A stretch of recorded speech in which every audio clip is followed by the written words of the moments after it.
I never thought love could hurt this much. But if you've ever loved someone so deeply that it felt like breathing them in and then lost them, you'll understand what I'm about to say. It was a rainy evening, 2016. My umbrella had broken halfway home and I was already drenched when this stranger, Emeka, walked up with a smile and said, "Hey, come under mine before you catch a cold." That was it. That was how it started. A small act of kindness that turned into what I thought would be forever. He was a mechanic. Rough hands, kind eyes, a dreamer, and me. I was just a school teacher who believed love could fix anything.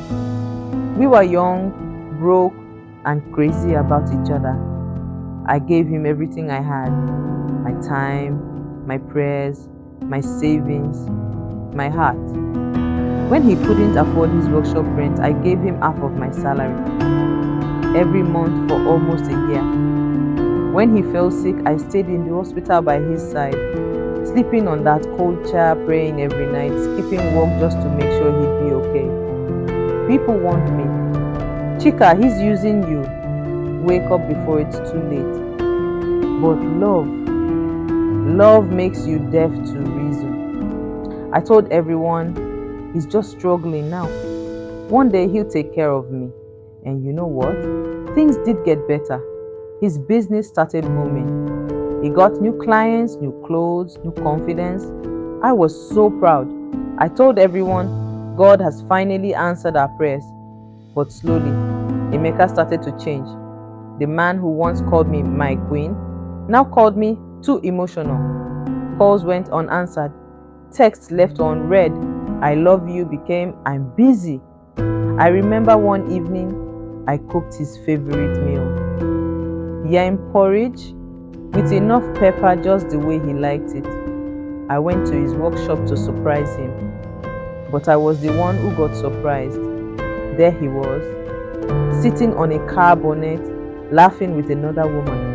Not just any woman, a customer who'd been coming around for months. When I walked up to him, my heart already knew. He didn't even look guilty. He just said, "Chika, don't embarrass me. This is my client. My client." That night, I didn't scream. I didn't fight. I just walked away. And that was the night I stopped eating. The night my heart started dying in slow motion. Weeks later, I found out through Facebook that he was engaged to the same woman. And he never even told me it was over. He just disappeared, like our years together meant nothing.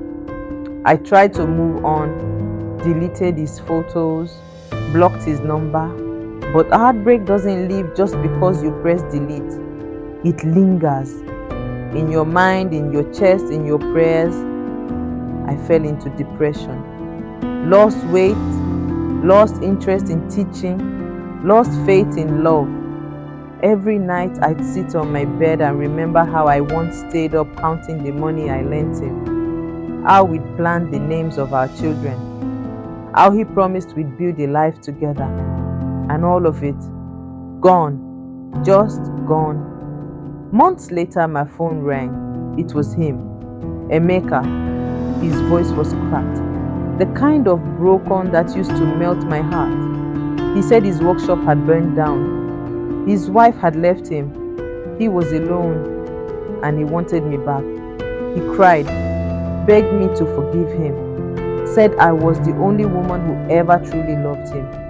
And for a moment, my heart wavered, because no matter how strong you act, the heart remembers love before it remembers pain. But then I remembered the nights I cried myself to sleep, the sacrifices that went unappreciated, the version of me I lost trying to prove I was enough. So I told him calmly, "Emeka, love that's built on lies can't be repaired. I wish you peace, but not my presence." I hung up, cried my last tears that night, and finally, I let him go. Today, I'm married to a man who loves me with no conditions, no doubts, no begging. But sometimes, I still think about that girl I used to be, the one who believed love alone could save a sinking ship. And now, I tell anyone who listens, the biggest heartbreak isn't when they leave. It's when you realize the person you gave everything to never even saw your worth, never pour yourself into someone who treats your heart like an option. Sometimes, God lets you love the wrong person so that when the right one comes, you'll recognize peace when you feel it